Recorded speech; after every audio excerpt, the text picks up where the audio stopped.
titula Quita de mí esta copa. Quita de mí esta copa. Y en el estudio que vamos nosotros a abordar, vamos a nosotros a anotar o a ver uno de los principios más importantes que la palabra de Dios nos enseña.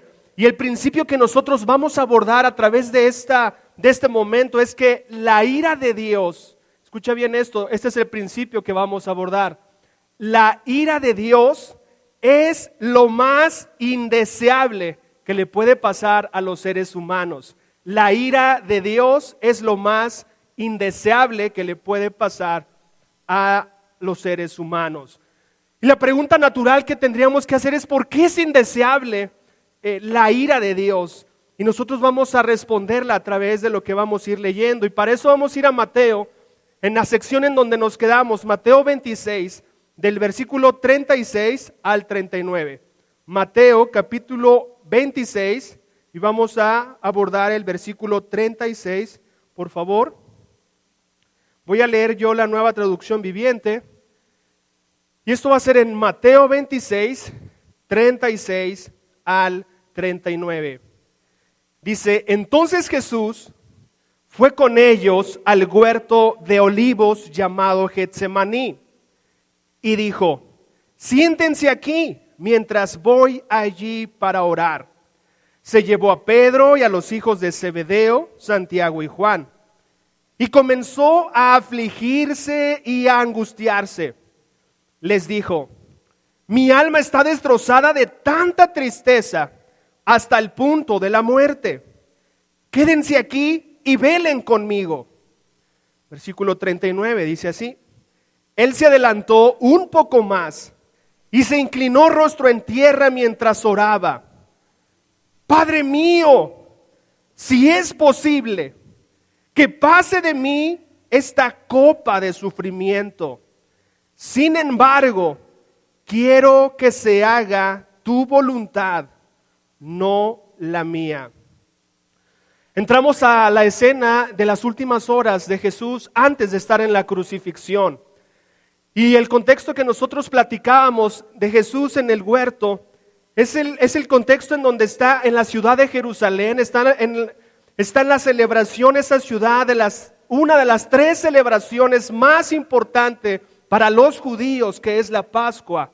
Y todos tenían que acudir a Jerusalén. Los que pudiesen tener los recursos económicos hacían un esfuerzo para poder estar en Jerusalén, como ya les había platicado. Y ya también les platiqué que en los tiempos de Jesús aproximadamente se juntaban en esa pequeña ciudad 2,5 millones de personas. Y algo que es curioso en la ciudad de Jerusalén es que la tierra o la forma, la geografía que tiene Jerusalén no es muy complicado el construir casas, pero sobre todo casas con huertos. Es muy complicado. Y las personas que tenían la posibilidad de construir un huerto en su hogar solamente tenían la posibilidad de tenerlo gente adinerada. Y al parecer Jesús tenía un contacto, un amigo que le permitía orar en su huerto. Ese huerto en donde está aquí, llamado Getsemaní, prensa de aceite, es lo que significa Getsemaní, prensa de aceite, en donde se prensaban las olivas, para lo que nosotros conocemos como el aceite de oliva. Y al parecer tenía ese lugar, y ese lugar era común para Jesús y los discípulos. Y esta ocasión, este huerto, este lugar no fue un momento típico para Jesús. Aquí nosotros lo vemos en esa escena, mucha gente alrededor de Jerusalén y Jesús buscando un lugar apartado para poder desbordar su desesperada alma. Y lo que nosotros vamos a abordar es que la ira de Dios es lo más indeseable para el ser humano. Lo primero que yo quiero comentarte es porque es una realidad. Esa palabra me incomoda tal vez, la ira de Dios, escuchar eso parece, oye Fernando, nos vas a asustar o de qué se trata. Lo primero que quiero decirte es que es una realidad y nosotros vamos a ir viendo conforme al texto que esto es una realidad. Y estamos viendo a Jesús en el Getsemaní y está clamando. Nos dice la palabra que con voz fuerte, inclinado, rostro en tierra. El Evangelio de Lucas dice que su sudor parecían gotas de sangre. Los discípulos habían visto a su maestro, a su líder, a aquel que los dirigía, siempre con firmeza, fuerza, respuestas, con todo el corazón. Y en ese momento, en esa noche, había algo diferente. Jesús estaba quebrantado. Jesús estaba afligido. Dice que su alma decía que se sentía morir. Y lo que nosotros tenemos que pensar es, a ver, ¿qué está pasando? En nuestras Biblias tenemos que pensar, ¿qué le hizo a Jesús sentirse así? Y muchas veces vas a pensar, claro, Fer, pues se va a sentir así porque va a ser humillado, va a ser desnudado, va a ser afligido, van a burlarse de él, va a ser flagelado y va a ser crucificado. Eso es lo que le está pidiendo Dios, a Dios que lo libere. Y la respuesta es no, eso no le tiene preocupado. Jesús vino a morir. Él sabía, de hecho desafió a sus seguidores. ¿Quieren ser mis seguidores? Carguen su cruz cada día y síganme. Jesús sabía que iba a haber una cruz de por medio. Y eso no le afligía. El que sabía que iba a pasar por todo ese tormento físico no era lo que lo llevaba a su clamor. De hecho, somos testigos de hombres y mujeres que mueren por un ideal, que mueren por algo que ellos sueñan y que enfrentan la muerte con templanza. Muchos de ustedes, una de sus películas favoritas es Corazón Valiente. Y ahí tú lo ves a una persona que está muriendo por la libertad de un lugar y sale, córtenme la cabeza. Y no lo ves afligido, no lo ves angustiado. De hecho, se ve que hasta escupe, ¿verdad? La historia, la anestesia posiblemente que le querían dar.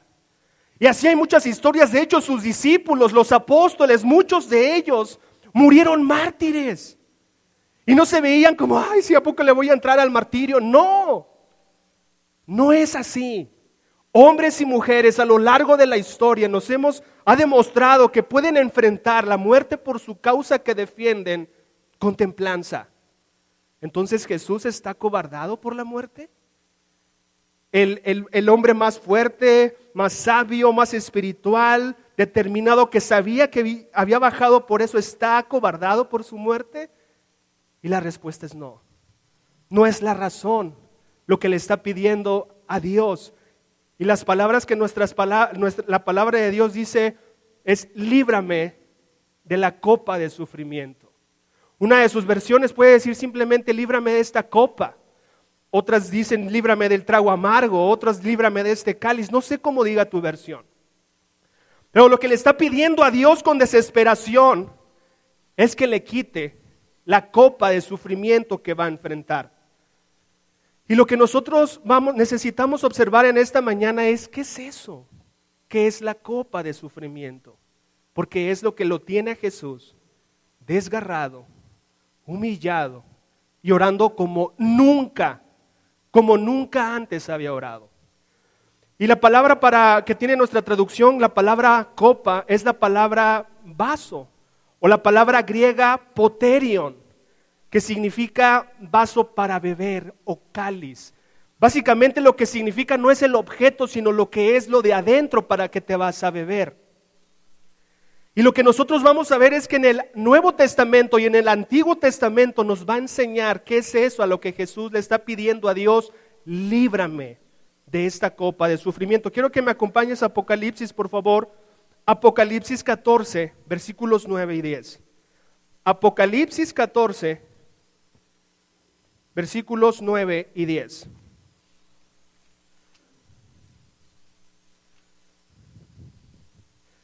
Apocalipsis 14, 9 dice así: después, un tercer ángel lo siguió mientras gritaba: todo el que adore a la bestia y a su estatua, o acepte su marca en la frente o en la mano, tendrá que beber el vino de la ira de Dios, que se ha servido sin diluir en la copa del furor de Dios.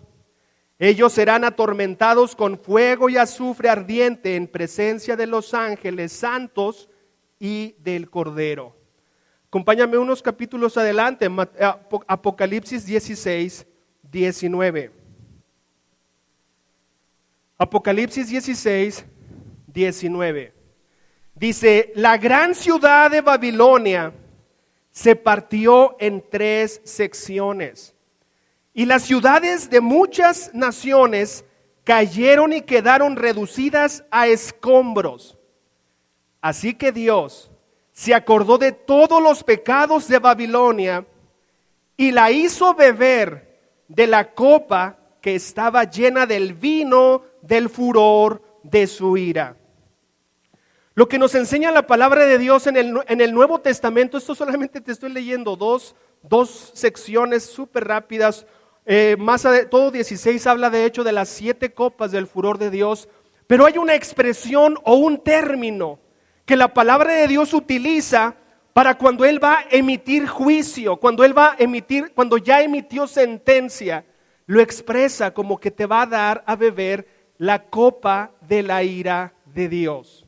Dios ya emitió un juicio y ahora la forma de expresar la consecuencia que Dios tiene o para las personas o para las naciones, Él lo expresa como beber la copa de la ira de Dios, beber la copa del juicio de Dios.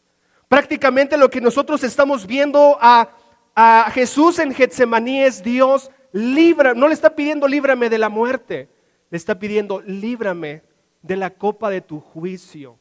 Líbrame de la copa de tu ira. ¿Y qué es eso? Cuando Dios emite un juicio o cuando Dios está dando la consecuencia, hay un distanciamiento total, algo que nosotros no hemos experimentado nunca por la gracia de Dios. Una separación total de Dios con la nación o con la persona para poder dar la consecuencia que se merecen sus acciones. Jesús iba a enfrentar esa muerte, pero totalmente solo, con la ausencia de Dios, y solamente ese hecho, aunque Él no sufriera la cruz del Calvario, la ausencia de Dios en la vida de alguien, la total ausencia de Dios, es lo más terrible que puede pasarle al ser humano. La sola ausencia total de Dios. Isaías en el Antiguo Testamento no solamente era un concepto, en el Nuevo Testamento. En el Antiguo Testamento quiero que vayas a Isaías 51, por favor. Vayamos a Isaías 51, versículos 17 al 23. 51, Isaías 51, 17 al 23. Despierta, oh Jerusalén, despierta. Has bebido la copa de la furia del Señor. Has bebido la copa del terror. La has vaciado hasta la última gota. Ni uno de tus hijos queda con vida para tomarte de la mano y guiarte. Estas 2 calamidades te han ocurrido: la desolación y la destrucción, el hambre y la guerra. ¿Y quién ha quedado para compadecerse de ti? ¿Quién ha quedado para consolarte? Pues tus hijos se han desmayado y yacen en las calles, tan indefensos como antílopes atrapados en una red. El Señor ha derramado su furia, Dios los ha reprendido. Versículo 21. Pero ahora escuchen esto ustedes, los afligidos que están completamente borrachos, aunque no por haber bebido vino. Esto dice el Señor soberano, su Dios y defensor. Miren, yo les quité de las manos la copa aterradora y no beberán más de mi furia. En cambio, entregaré esa copa a quienes los atormentan, a los que dijeron, los pisotearemos en el polvo y caminaremos sobre sus espaldas. Jeremías 25, si gustas anotarla, Jeremías 25 del 15 al 29, el profeta Amós. Hay tantos textos que nos hablan que el juicio de Dios es darles de beber la copa de su ira o de su juicio. Ese era un término en el Antiguo y en el Nuevo Testamento de lo que estaba orando Jesús en el Getsemaní. Lo que yo te quiero decir es, si la ira de Dios no fuera una realidad, esa oración no hubiese existido. Si la copa de la ira de Dios no fuera una realidad, Jesús no estaría quebrantado y suplicándole a Dios como nunca en sus 33 años lo hizo, si no fuera una realidad. Pero es una realidad. La muerte, entonces te digo, lo que va a pasar es sin problema, como la gente lo ha hecho cuando muere por ideales que valen la pena. Pero yo quiero me encantaría que Dios nos dejara ver por un huequito qué se siente estar en la total separación de Dios, para que entendamos la aflicción que el Hijo de Dios estaba enfrentando ahí. Cuando Dios da a beber la copa de la ira a las naciones o a las personas, hay un distanciamiento total y se descarga la ira de la persona. Si tú has pasado tiempos difíciles en tu vida y que dices, no resisto esto, imagínate, en ese momento Dios te ha estado abrazando. Te ha estado ahí cerca de ti. Y para ti ha sido bien complicado ese tiempo. Puede ser un aborto, la muerte de un ser querido, puede ser una enfermedad grave, un diagnóstico, una separación. Hay muchas cosas que han quebrantado nuestro corazón y que decimos, de esta no me levanto. Y lo has vivido de los brazos del Padre. Imagínate vivir lo que sea en total separación. Esa es el castigo que iba a tener. Era la copa que le estaba suplicando en el Getsemaní. Entonces es una realidad la ira, la copa de la ira de Dios. Es una realidad, pero también la ira de Dios es lo más indeseable para el ser humano, porque implica el mayor sufrimiento que se puede experimentar. Implica el mayor sufrimiento que se puede experimentar. Volvamos a Mateo, por favor, 26. Mateo 26, 40 al 44. Dice lo siguiente. Luego volvió a los discípulos y los encontró dormidos. Le dijo a Pedro, ¿no pudieron velar conmigo ni siquiera una hora?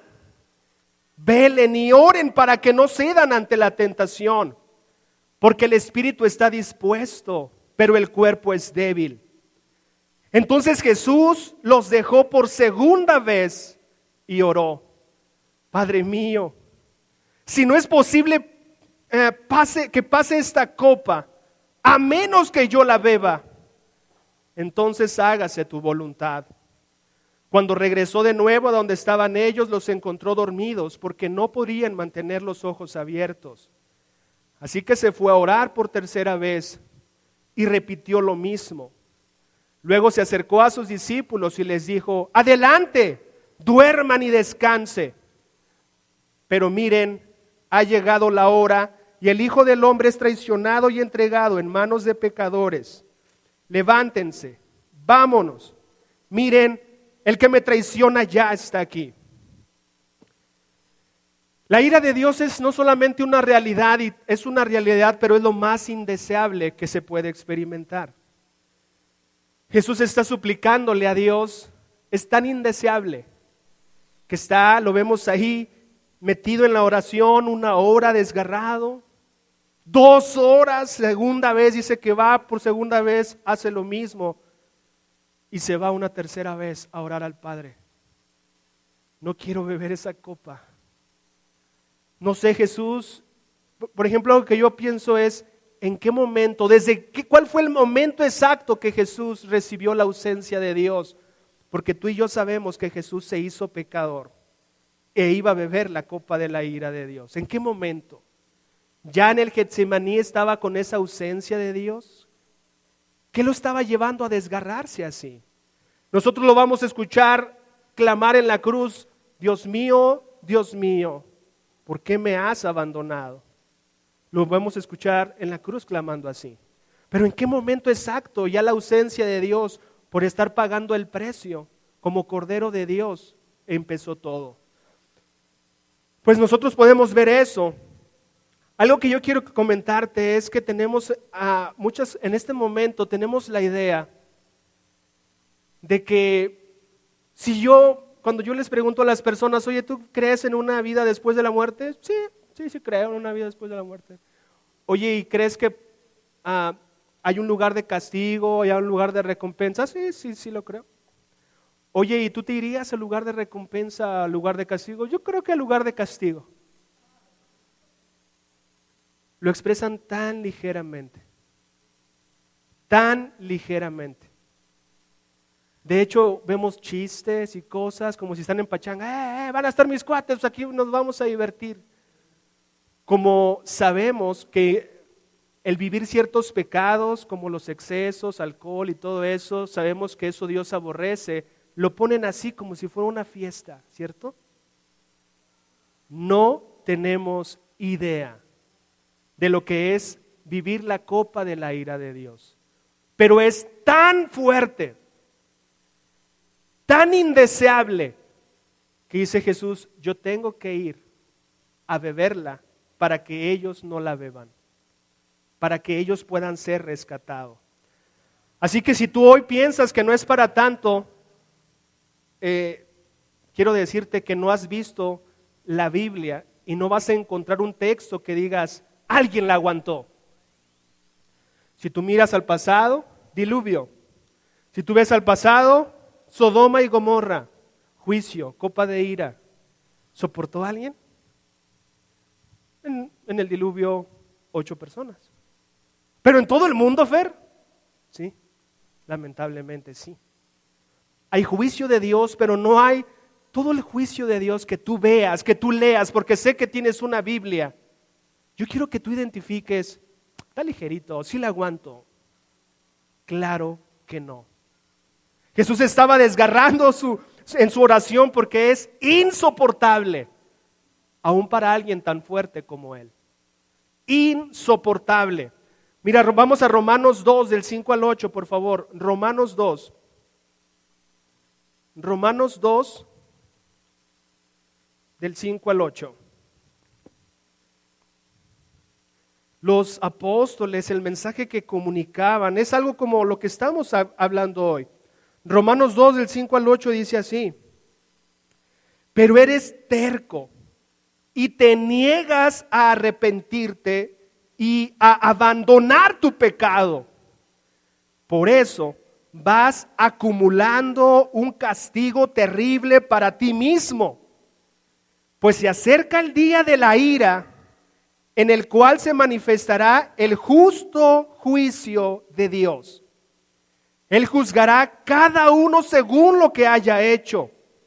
Dará vida eterna a los que siguen haciendo el bien, pero pues de esa manera demuestran que buscan la gloria, el honor y la inmortalidad que Dios ofrece. Pero derramará su ira y enojo sobre los que viven para sí mismos, los que se niegan a obedecer la verdad y en cambio viven entregados a la maldad.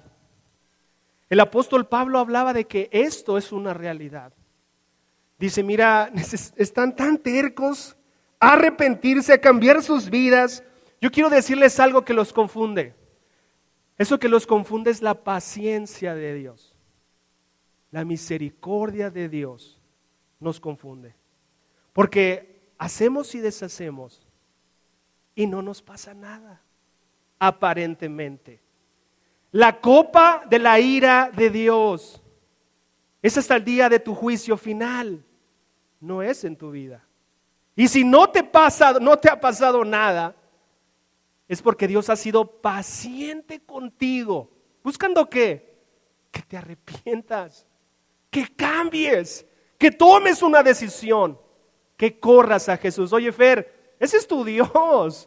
Mi Dios es Dios amoroso, bondadoso. De hecho, mi Dios no va a nadie va a descargar su ira. Ay, qué feo suena eso. Mi Dios es un Dios amoroso. Te diría, pues tu Dios es un ídolo que estás creando en tu imaginación. Porque cuando vas a la Biblia, vas a ver el Dios que es. Un Dios que sí descargará su copa de ira, y lo está haciendo en este momento con Jesús. Y lo hará con aquellos que dirán, Jesús, yo no quiero que me ayudes, yo me aviento la copa, yo me la echo. y seguirás terco. Yo no te quiero inventar un Dios que no es. Ve a la Biblia, ve el Dios de la Biblia. Y algo que pasa es, una de las partes del amor de Dios es tan maravilloso que no podemos entender el amor de Dios. Uno de los Pablo también decía, es tan grande, tan alto, que nadie nos puede separar del amor de Dios. Es un enigma el amor de Dios en nuestra comprensión. De la misma manera, la ira de Dios es un enigma de lo desgarrador, pero siempre va a utilizar palabras, la copa de terror, la copa de ira, la copa de furia. No te atrevas a pensar que tú vas a salir bien librado. Este llamado de Romanos 5 dice, no seas terco, por favor, haz algo con tu vida. No solamente es una realidad, no solamente es algo lo más terrible que vamos a experimentar si nosotros no tomamos decisiones. La ira de Dios es lo más indeseable para el ser humano porque es exactamente a lo que Jesús vino a salvarte. La ira de Dios es lo más indeseable para el ser humano porque es exactamente de lo que Dios en Jesucristo vino a rescatarte. El ser un cristiano, el acercarse a Dios, muchas veces pensamos que va a mejorar nuestras relaciones, nuestro matrimonio, nuestra salud financiera, nuestra salud física. Tenemos tantos malos hábitos y tantas adicciones que el volverse cristiano, la gente está confundida de que sería una póliza para una vida mejor. El cristianismo se piensa que es una póliza para una vida mejor. Ya tengo mi póliza ya soy cristiano, me va a ir bien en mis finanzas, en mi matrimonio. Jesús se dice, yo no vine a darte pólizas para una vida mejor. Ese no es mi motivo.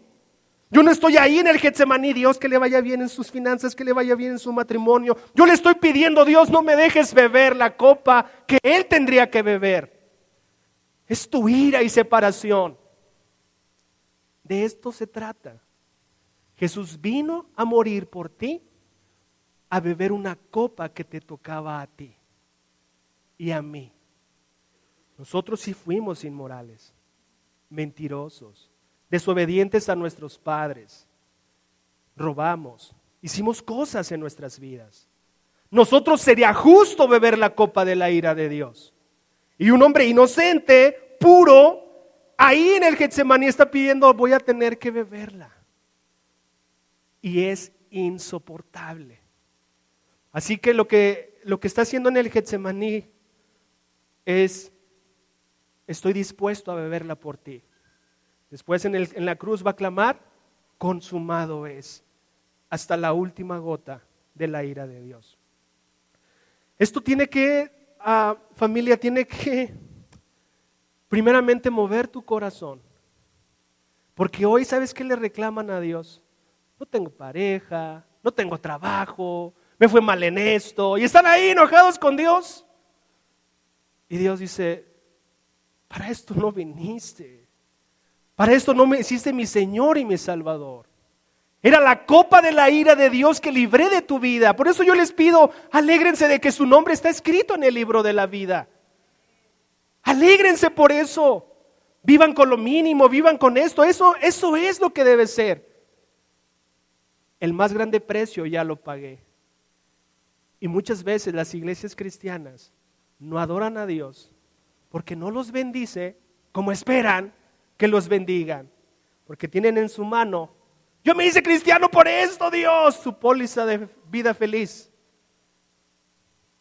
Ve a la Biblia y ve la vida feliz de los apóstoles y ve la vida feliz de los cristianos. No hay vida, no hay póliza de la vida feliz. Porque estamos en un mundo caído. Vamos a experimentar sufrimiento, dolor, enfermedad, muerte y muchas otras cosas más. Pero lo que es seguro es que cuando tus ojos se cierren y tu corazón deje de palpitar, serás librado de la copa de la ira de Dios. Tus brazos se levantarán de gozo. Tus rodillas se inclinarán de adoración al Rey. del que la bebió. Escucharemos. Cuando nos está diciendo de aquellos que beben es un crujir y un rechinar de dientes, un dolor. Así que las iglesias cristianas que han de entender el mensaje divino se desbordarán de adoración al Cordero. Este mensaje, familia, a mí me preocupa en mi familia. No importa que mi mamá no sea cristiana, no importa que mi esposo no, mis hijos, no importa. ¿De verdad? ¿Sabías que van a beber la copa de la ira de Dios si no ponen su esperanza en Jesús? ¿Algún otro profeta, algún otro personaje ha bebido la copa de la ira de Dios como Jesús? ¿Qué te hace pensar eso? Por eso Jesús se atrevió: yo soy el camino, la verdad y la vida, nadie va al Padre si no es por mí. Porque Él sabía que iba a beber. Yo me sentaba hace una semana con una persona y yo le decía: yo quiero que regreses lo antes posible. Lo antes posible, porque sé que tu vida sin Dios se va degradando para mal. Segundo, te tardes lo que te tardes, regresa por favor. Porque también la palabra en Hebreos dice que habrá un juicio más terrible para aquellos que han conocido de la verdad y pisotearon la sangre y al Espíritu Santo. Más terrible, o sea, una copa más dolorosa. La persona dijo: sí, está bien. Sencillo. Cuando nuestro corazón se pone duro, es terrible. Oye, Fer, yo quiero comentarte, amén, que los matrimonios se restauran. Amén, que las adicciones son rotas, las cadenas. Y tenemos testimonios. Amén, que cosas suceden. Y es increíble. Pero un amén y amén, porque la copa fue bebida por el Cordero. Y no por ti y no por mí. Así que esto nos debería motivar para ser fieles toda la vida. Por gratitud. Y tenemos a Jesús desgarrando su corazón. Y es tan indeseable que le tienes ahí a Jesús. Imagínate nosotros, sí, la bebemos. Y tienes a Jesús, el Hijo de Dios, desgarrado: líbrame de beber esta copa. Eso nos tendría que ser Dios, ni nos imaginamos. Si eso te puso así a ti, ni me imagino lo que es beberla. Pero gracias por atreverte. Primera de Tesalonicenses 5:9, por favor. Primera de Tesalonicenses 5:9.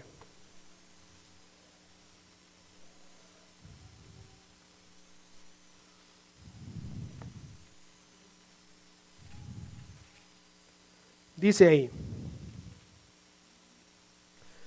pues Dios escogió salvarnos por medio de nuestro Señor Jesucristo y no derramar su enojo sobre nosotros. Cuando tú leas esto tienes que decir amén. Dice: pues Dios escogió salvarnos por medio de nuestro Señor Jesucristo y no derramar su enojo sobre nosotros. Romanos 5:9, por favor.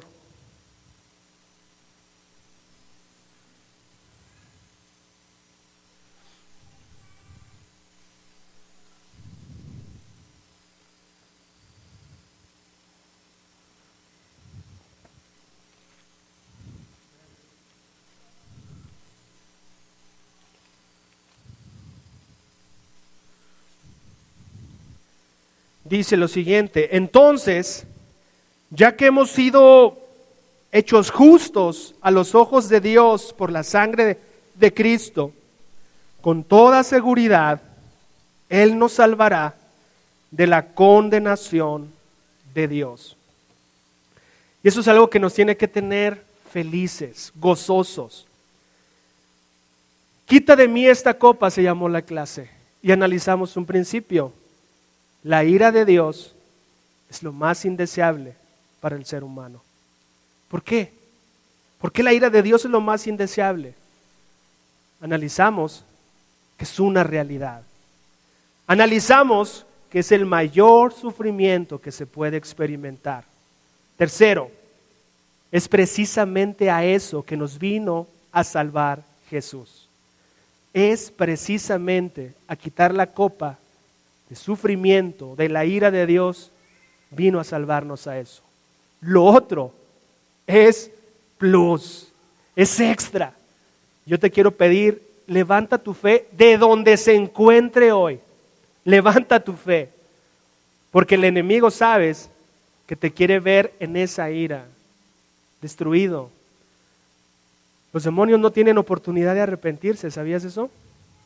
Dios no les da oportunidad de arrepentirse.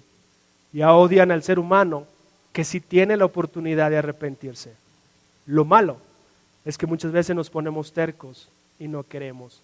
Si tú estás estudiando la Biblia, tu vida mejorará, sí, pero tu eternidad mejorará. Segunda cosa que yo te quiero pedir es no te canses. No te canses de pelear por los tuyos. Porque si no lo hacemos, ten por seguro que beberán la copa de la ira de Dios. Es lo que dicen las Escrituras. Oye, pero es una buena persona. Sí, pero no es perfecta. No es perfecto. Y tercero, si tú estás como una persona que te has alejado de tu fe, regresa lo antes posible a Dios, porque Él te da esa oportunidad. No nos pongamos duros. Vamos nosotros a orar por el pan y por el jugo de uva que representan la sangre y el cuerpo de Cristo. Y yo te quisiera pedir que cada vez que tú hagas eso, piensa, Dios, me tomo una copa y es una copa de gozo. No es una copa de la ira de Dios que tú bebiste. Sé agradecido, agradecida con Dios. Así que vas a tener en un momento más esos elementos y son una conmemoración, un recuerdo, algo que nos tiene que decir, hey, seamos agradecidos. Acompáñame en una oración. Todopoderoso, te quiero dar gracias porque nos enseñas a ver en Cristo uno de los momentos más difíciles, que fue el valor de beber la copa de la ira voluntariamente, siendo inocente, siendo santo, siendo puro. Eso fue terrible para Él, Señor. Y te agradecemos porque tenemos esperanza y vida eterna en Él. Confiamos en su sangre y en su sacrificio y te pedimos perdón por nuestros pecados. Dice el pan y el jugo de uva que representan el cuerpo y la sangre de Jesús derramados a favor nuestro. Te damos gracias, bendecimos tu nombre y es en el poderoso nombre de Cristo Jesús en quien te pido y oro esto. Amén.